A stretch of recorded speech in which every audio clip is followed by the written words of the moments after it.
Assalamualaikum warahmatullahi wabarakatuh. Saudara Rektor Universitas Bung Karno, Bapak Dr. Didik Suharyanto, SHMH, kemudian Bapak M. Marhendra Putra, SHMH, Ketua Umum Yayasan Pendidikan Soekarno, juga Ketua Dewan Pembina Yayasan Pendidikan Soekarno, Bapak Romi Soekarno. Ada juga di sini Ketua Penasehat Yayasan Pendidikan Soekarno, Pak Eros Jarot. Bapak Dr. Ahmad Basarah, Wakil Ketua MPR RI. Ada beberapa anggota DPR RI yang ikut hadir sini, Pak Putra Nababan dan Mbak Putih Soekarno Putri. Ada juga mantan anggota DPR MPR Pak Erwin Muslimin.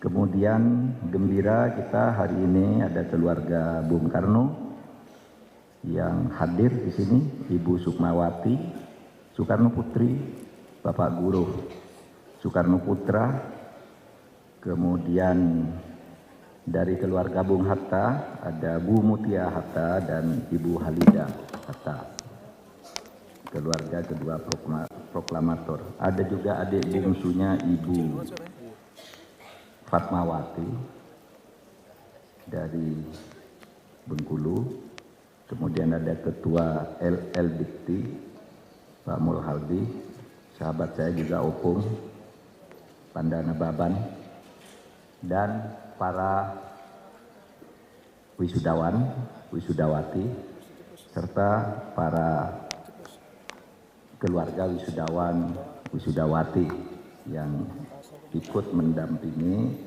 pada hari ini.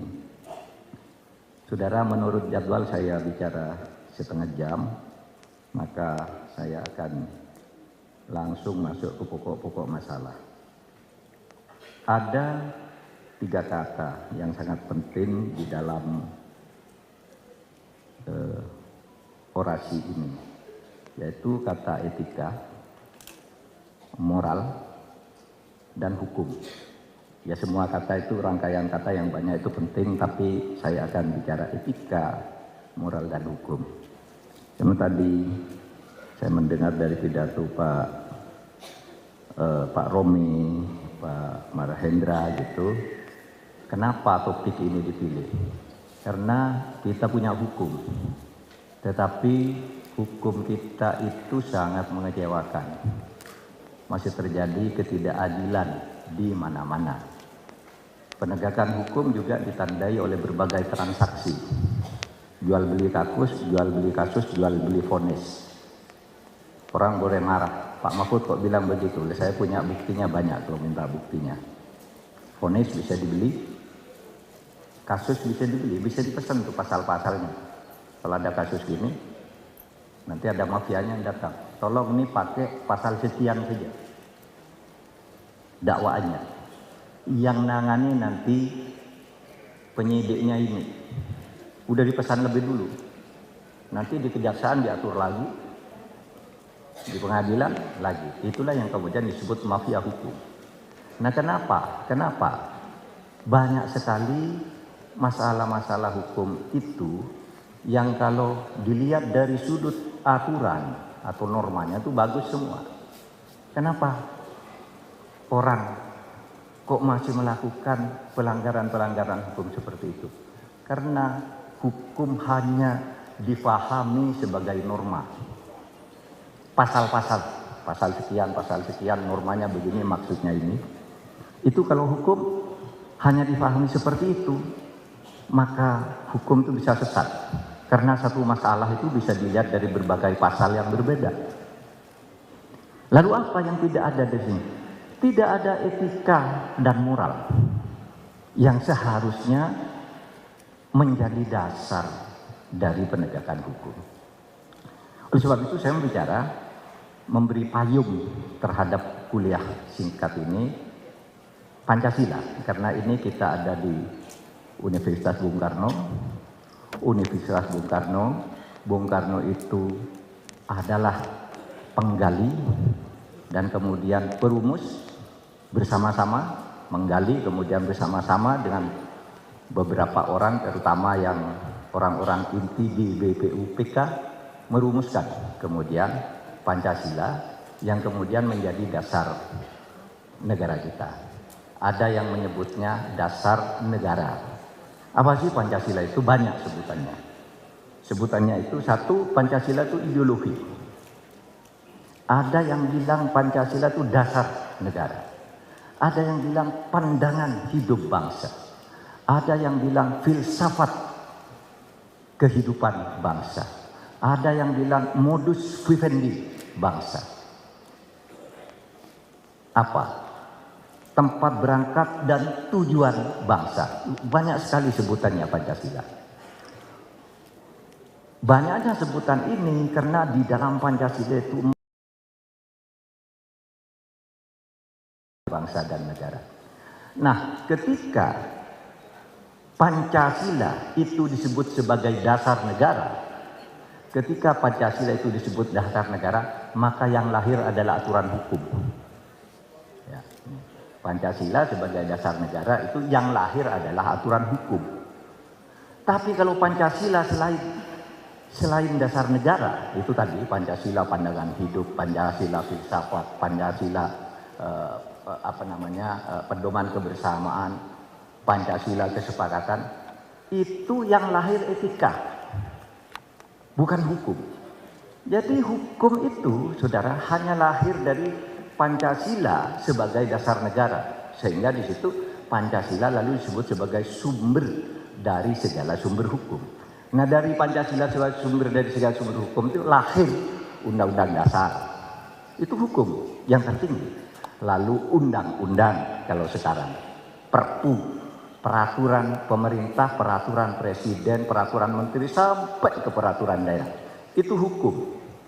Nah, di luar hukum itu banyak sekali nilai-nilai Pancasila itu yang belum menjadi hukum. Itulah yang menjadi dasar etik dan moral. Terkadang orang, saudara, terkadang orang itu hanya mau tunduk pada aturannya saja, sehingga main tipu-tipu. Dia tidak punya moral.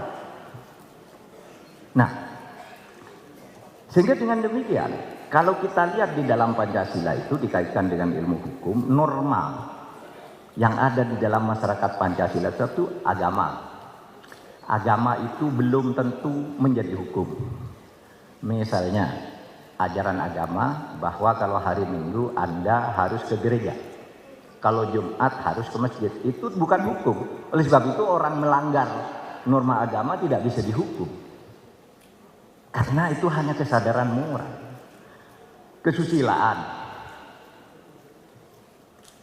Kesopanan.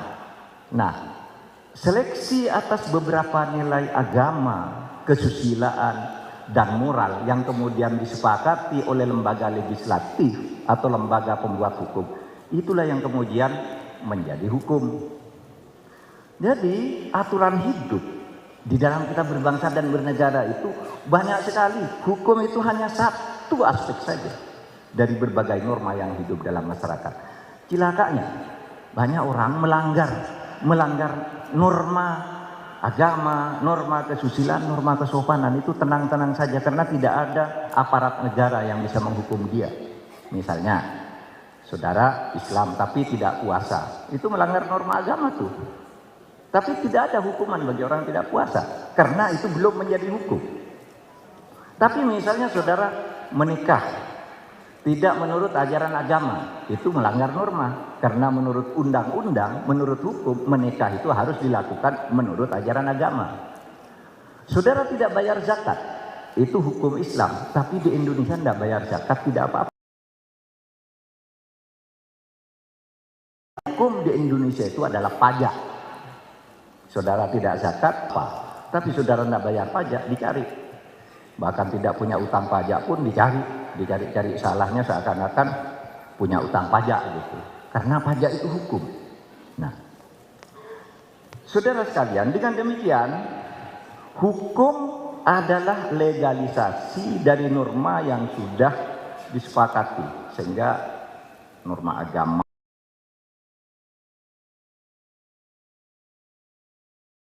Agama yang sudah dilegislasi yang menjadi hukum. Tapi yang tidak, itu menjadi norma moral, norma etik yang harus dilaksanakan. Sehingga saya katakan, kenapa orang banyak melanggar hukum? Karena dia hanya takut pada pasal-pasal hukum, tapi tidak takut melanggar etika dan moral. Tidak tahu malu, sehingga berani melanggar etika dan moral. Slide berikutnya. Ya. Apa bedanya? Kita urai dulu sedikit sebelum masuk ke konteks Indonesia. Saya tadi nanti mau bicara tentang hukum tentang etika. Ada hukum tentang hukum, tapi ada hukum tentang etika yang dibuat di era reformasi ini. Bedanya hukum dan norma yang bukan hukum itu gini. Kalau hukum itu sanksinya heteronom. Saudara melanggar, ditindak oleh negara. Saudara punya utang, lari, kejar oleh negara. Kayak saya sekarang nangani hutang BLBI. Orang punya utang, mangkir, saya kejar. Karena apa? Dia melanggar kesepakatan hukum. Orang membunuh, tangkap oleh polisi. Sedangkan norma non-hukum itu sanksinya otonom. Heteronom itu datang dari kekuatan negara, saudara lari dikejar, saudara tidak ngaku di penjara kalau buktinya ada. Nah itu hukum heteronom, dipaksa oleh kekuatan di luar diri. Tapi kalau norma non hukum, sanksinya itu berdasar bisikan nurani, merasa dosa. Misalnya Mas Eros ngomong ke saya percaya betul, padahal dia bohong. Tidak ada hukumnya nangkap dia. Tapi pasti dia sudah pulang, aduh, nyesel aku tadi bohongi Mas Mahfud, gitu ya. Nyesel aku tadi. Itu nurani. Kalau pelanggaran norma itu semakin besar, semakin besar juga rasa penyesalannya. Misalnya, nih, membunuh orang, tidak ketahuan. Hukum tidak bisa bekerja, tidak ada buktinya. Membunuh orang. Apa? Meskipun dia tidak dikejar secara heteronom. Seseorang tidak secara heteronom. Hidupnya diliputi oleh rasa takut. Menyesal. Takut dosa. Takut mendapat karma. Nih, kalau di Jawa itu ada kearifan lokal. Karma. Karma itu hukuman di luar kekuasaan negara. Misalnya orang korupsi besar-besaran, tidak ketahuan, selamat dia. Tiba-tiba anaknya ketangkep narkoba, anaknya berantakan, tidak bisa sekolah. Ada tuh nasihat yang bagus dari seorang kepala BPKP kepada anak buahnya, kamu jangan korupsi. Kamu golongan berapa? Golongan 4A. Berapa anakmu? 3. Anakmu sekolah di mana? Sekolah di luar negeri. Tidak korupsi, gajinya kecil tapi dapat beasiswa. Itu namanya balasan dari Tuhan bagi orang yang taat pada norma. Sebaliknya ada orang yang kekayaannya banyak, jabatannya tinggi. Misalnya anaknya ketangkep ngerampok, padahal sudah kaya-kaya. Anaknya terjerat mafia perdagangan orang, sekolah juga enggak. Nah ini biaya banyak untuk sekolah, malah jadi orang rusak. Yang ini orang baik-baik, gajinya pas-pasan, tapi anaknya dapat beasiswa dari mana-mana. Karena dia taat pada norma non hukum selain taat pada hukum. Nah, terjadi pengucilan sosial. Orang korupsi misalnya, ini nih. Orang korupsi tangkap, tidak terbukti di pengadilan. Terus apa yang terjadi? Padahal dia korupsi. Gimana ya? Itu di sana dulu ada yang tahu loh kalau saya korupsi. Jadi dia takut, terus takut temannya yang tahu itu membongkar. Sedang baca koran di rumah, tiba-tiba ada pemadam kebakaran lewat karena sana ada kebakaran. Orang pensiunan yang dulu sewenang-wenang dan korupsinya ketakutan. lari, dikira itu pegawai KPK menangkap dia, padahal mau memadamkan kebakaran di sana. Apa itu? Hukuman yang sifatnya otonom. Ada rasa takut, ada rasa gelisah.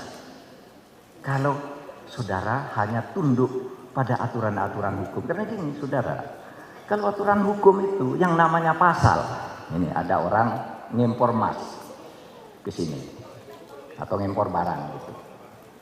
Kalau mau menurut undang-undang kepabeanan kamu bayar sekian.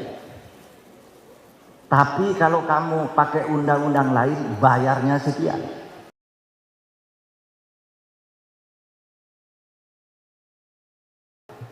Saya punya kewajiban ke Pak Panda sebagai pegawai pajak. Pak Mahfud, pajakmu saya hitung 50 miliar. Wah, kok mahal sekali Bang? Ya bisa dinego. Gimana caranya? Sudah pajakmu saya turunkan 10 miliar, yang 40 miliar bagi 2. Itu yang dilakukan oleh Gayus. Dan pegawai pajak yang tertangkap di Sidoarjo itu. Pasal itu bisa dicari. Apa pasalnya? Pasalnya kelebihan hitung. Saya sudah terlanjur bayar, terus datang ke Pak Panda, Pak, tolong Pak dong. Ini saya tolong diturunkan pajaknya. Itu sudah ditetapkan.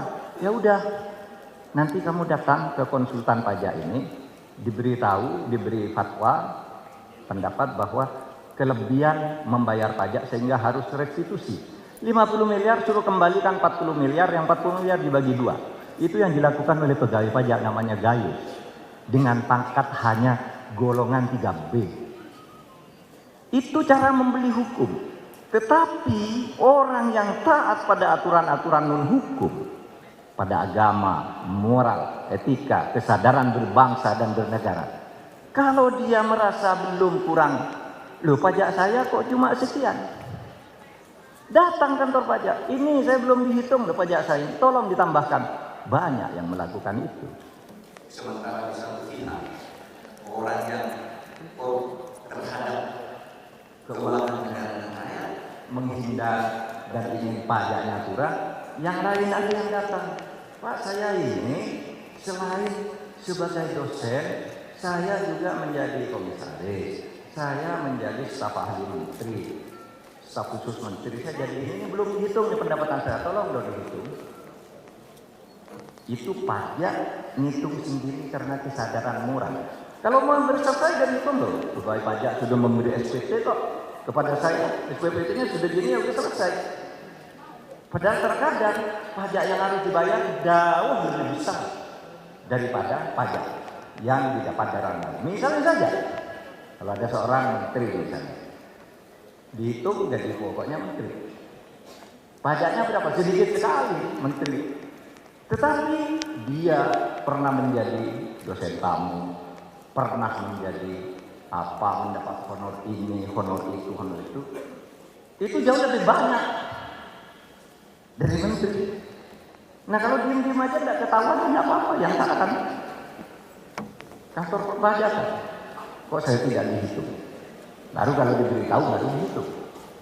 Nah, itu saya contohkan betapa hukum dengan moral itu dua area yang di dalam Pancasila itu tadi semuanya ada. Kalau saudara bicara hukum dari Pancasila itu, ya karena Pancasila itu dasar negara. Kalau bicara moral dari Pancasila, karena Pancasila itu memuat norma-norma agama, kesopanan, kesusilaan, dan norma sosial lain yang ada di masyarakat yang belum menjadi hukum. Terjemahan dari Undang-Undang Dasar, dari Pancasila sebagai dasar negara. Padahal Pancasila itu banyak sekali sebutannya dan banyak sekali fungsinya. Misalnya gotong royong, apa hukumnya gotong royong? Tidak ada. Padahal itu nilai Pancasila. Kesopanan. Nilai kesopanan apa? Nilai kesopanan. Kalau kamu bertemu dengan orang yang lebih tua, coba hormat dong. Itu nilai kesopanan. Tapi suatu saat, Anda yang masih muda, mahasiswa tingkat 1, lewat, misalnya di depan yang lebih tua, di depan guru dia, lalu saudara sambil merokok gitu. Itu melanggar norma kesopanan, tapi tidak melanggar hukum. Tapi begitu saudara berbuat itu, saudara akan dicibir oleh teman-teman lain meskipun tidak bisa ditangkap oleh aparat hukum. Nah, saudara, saya ingin menekankan, mari kalau kita ingin menjadi bangsa yang baik, ikuti Pancasila itu dari sisi-sisi selain hukumnya. Ya, nafas Pancasila itu yang lebih banyak ada di luar hukum. Kalau saudara cuma takut pada hukum, saudara bisa menipu dengan hukum, bisa berdagang dengan hukum, bisa kaya raya secara tidak sah dengan hukum. Nah, halaman berikut. Halaman berikut.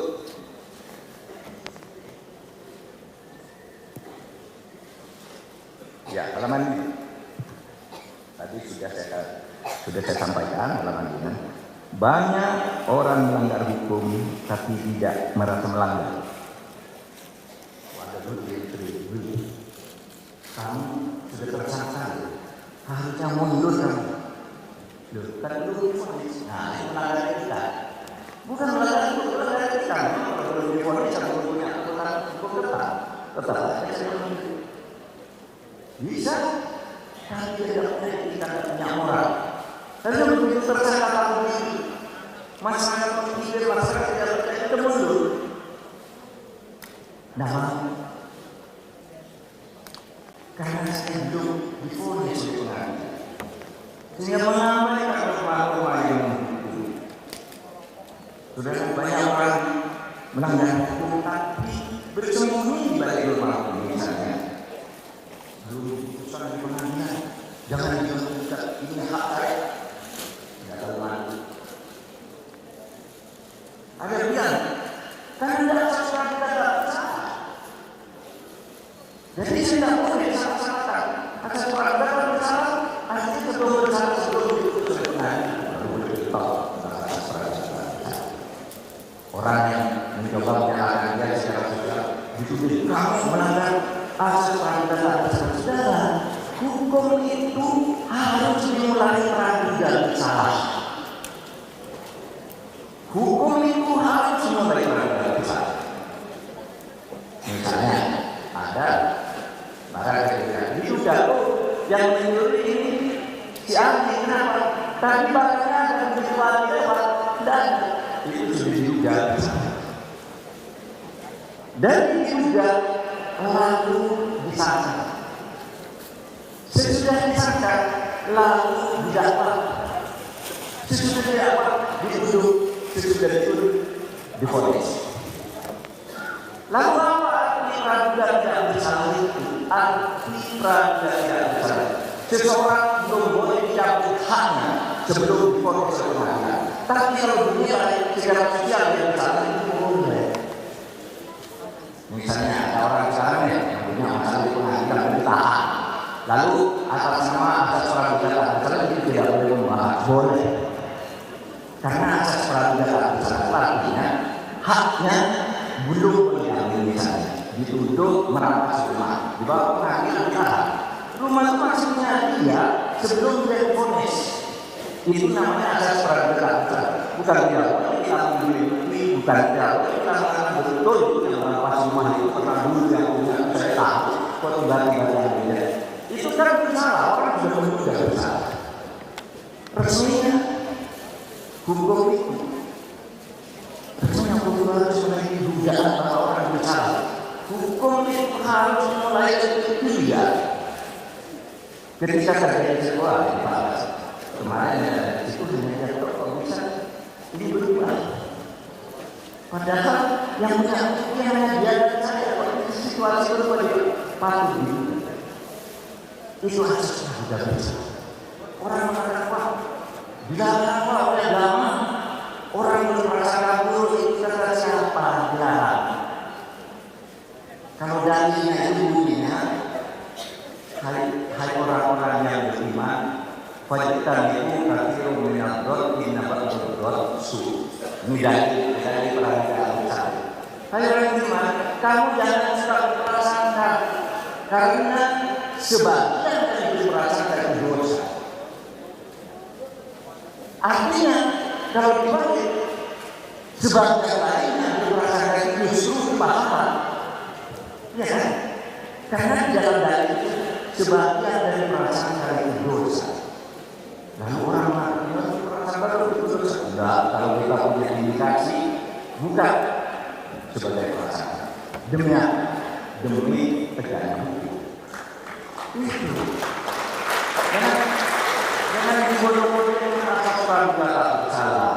Misalnya kalau sekarang kalau kita melihat apa seorang pejabat, menteri lah, ketua KPK, menteri yang sekarang dari kita, apakah itu tidak boleh juga boleh?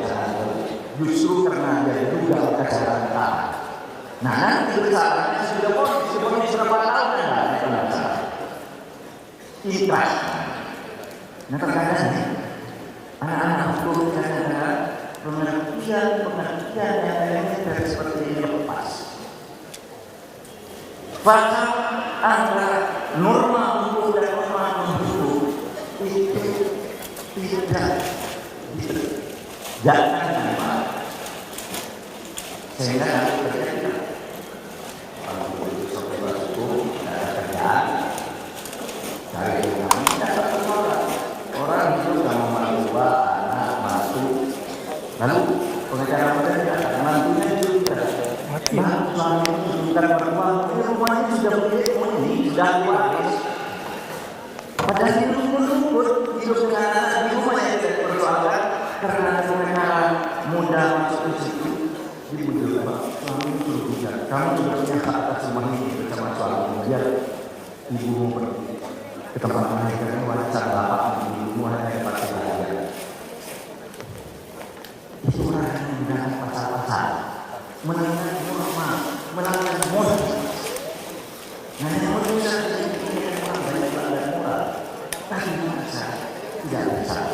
Itu sebabnya pada halaman berikutnya saya tidak lama mbak. Saya hanya 7 halaman. Berikutnya halaman ini. Nah, respons negara. Respons negara kenapa orang suka melanggar moral, melanggar etik? Nah, karena apa? Hukum di bawahnya hukum diletakkan di bawah dia. Maka itu ketika kita berreformasi, berharap pandai, kita itu kan berjalan reformasi semuanya yang baik. Pemerintah mengeluarkan ketetapan 3 tahun sebenarnya, yaitu ketetapan MPR nomor 6 tahun 2001 tentang etika kehidupan bangsa. Ini berlaku sampai sekarang. Ini dinyatakan tak yang masih berlaku selama belum ada undang-undang khusus. Jadi itu tak.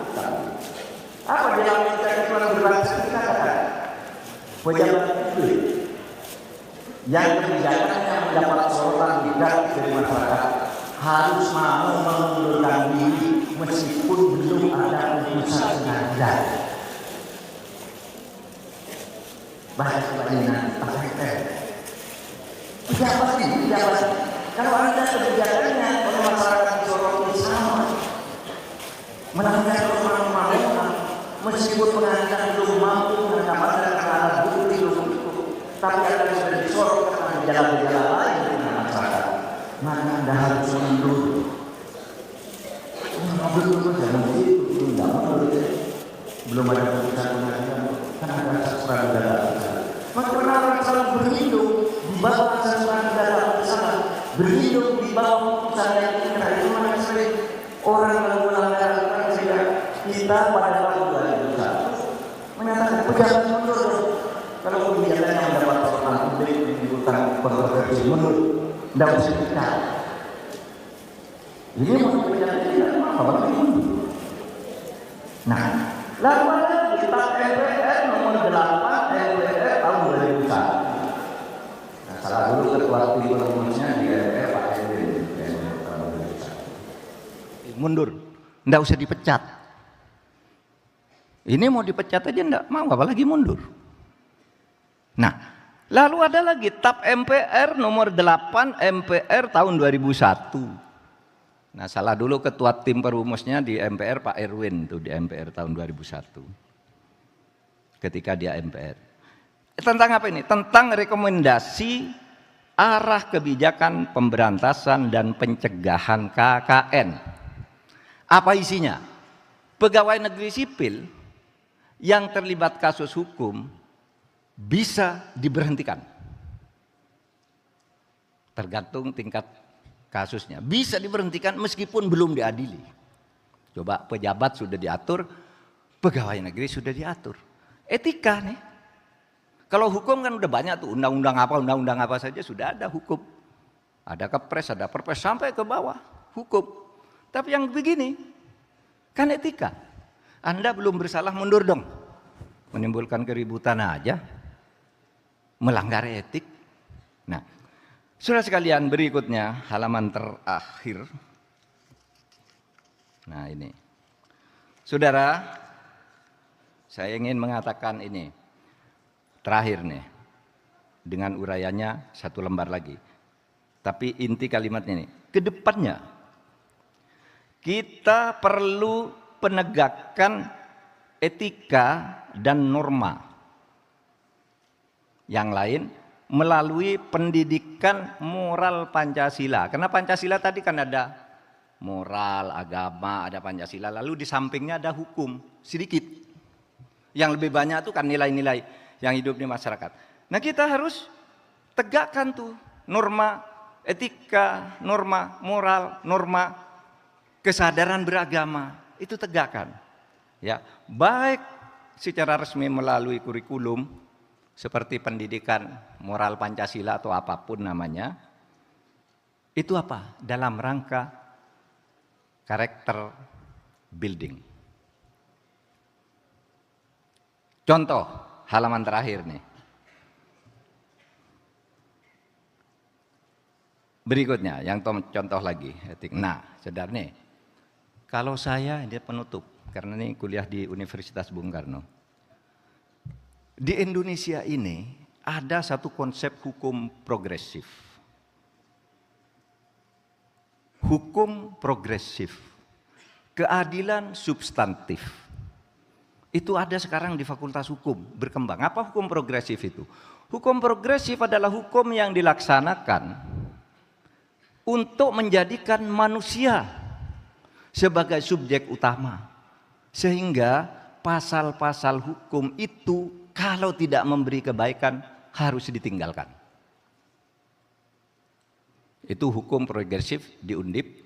Begini, hakim tuh harus berani. Kalau undang-undangnya salah, tinggalkan undang-undang. Dulu saya yang melakukan hukum progresif di MK itu. Kalau orang ikut pemilu hanya sudah terdaftar di DPT. Kalau tidak terdaftar di DPT gimana? Karena dia bepergian. Tidak boleh, undang-undangnya begitu. Saya batalkan tuh, batal. Pakai paspor bisa, pakai KTP bisa. Itu apa? Hukum progresif. Pasalnya mengatakan gini tapi tidak adil, dibuat. Pelaksananya yang lebih adil. Itu hukum progresif namanya. Nah, orang menganggap hukum progresif itu dibangun di Undip, tempat belajarnya Pak Ahmad Basarah ini, disertasinya. Itu berkembang di sana hukum progresif namanya. Diciptakan atau dibangun oleh Sacipto Raharjo yang mengatakan inti hukum itu adalah kemanusiaan. Oleh sebab itu peraturan-peraturan yang tidak berkemanusiaan harus ditinggalkan meskipun dia resmi berlaku. Itu Sacipto Raharjo.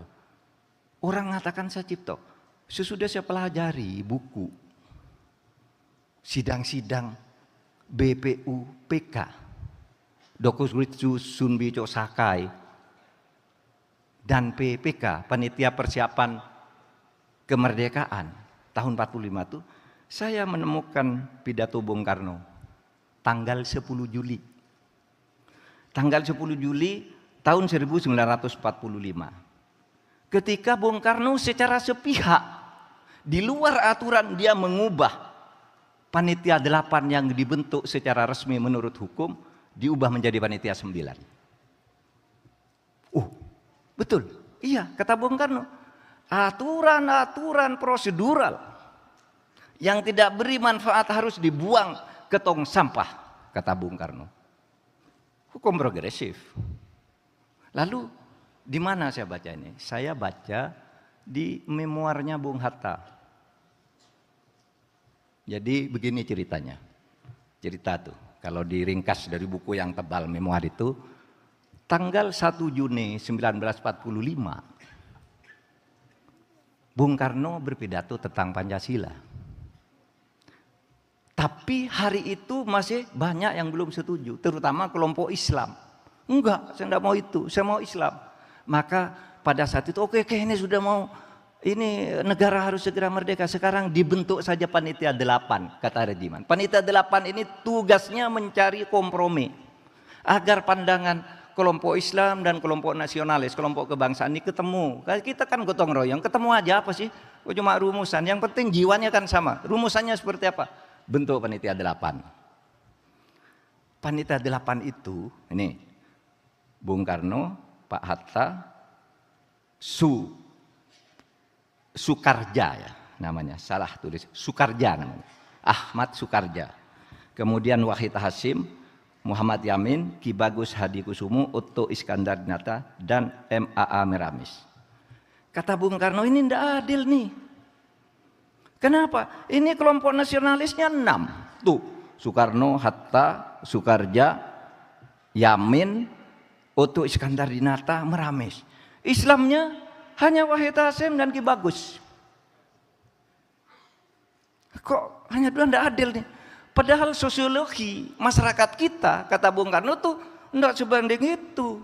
Hampir sama tuh jumlahnya, kata Bung Karno. Ayo. Itu menjelang sidang Cho Sangen. Cho Sangen itu DPRD, Volstrat kalau zaman benar. Zaman Jepang disebut Sangen. Bung Karno itu ketuanya. Menjelang sidang itu, Bung Karno mengumpulkan 9 orang. Ditanya, Bung, kita kan 8 orang, enggak. Itu tidak adil. Kita harus beri 4 dari golongan Islam, 5 dari golongan nasionalis, dengan catatan yang 1 nasionalis itu Meramis. Sehingga muncul nama baru Panitia 9 yang kita anggap sebagai panitia resmi. Ini panitia bentukan Bung Karno demi keadilan. Kalau dalam ilmu konstitusi namanya afirmasi. Melanggar kesepakatan untuk membuat kesepakatan yang lebih baik itu namanya afirmasi. Nah, Bung Karno buat afirmasi dengan hukum progresif. Anggotanya siapa? Yang nasionalis nih. Soekarno, Hatta, Yamin, Subarjo. Bukan yang tadi Sukarja yang di sana itu. Orang Jawa Tengah. Kalau Subarjo itu Aceh konon. Lalu Meramis. Otto Iskandar Dinata dikeluarkan.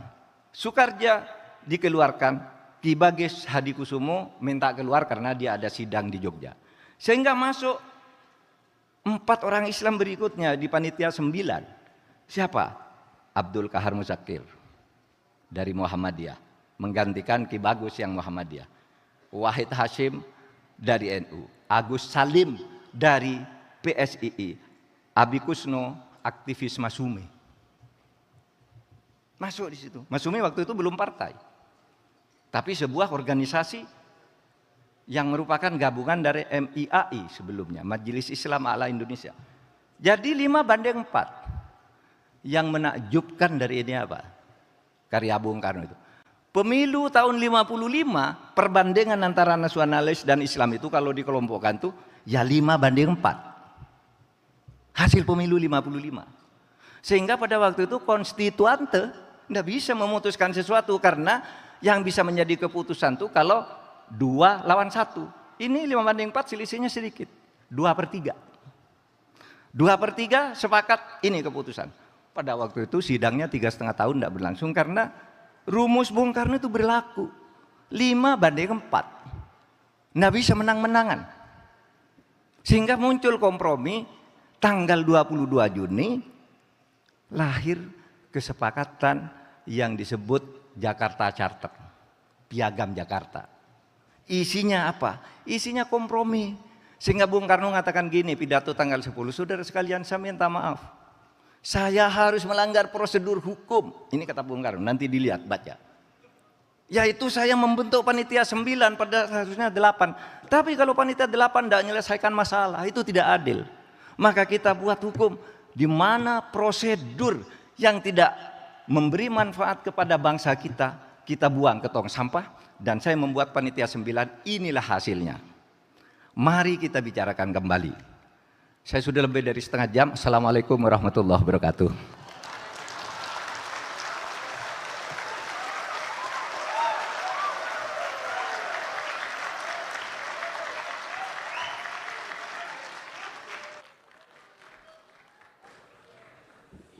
Terima kasih kepada Profesor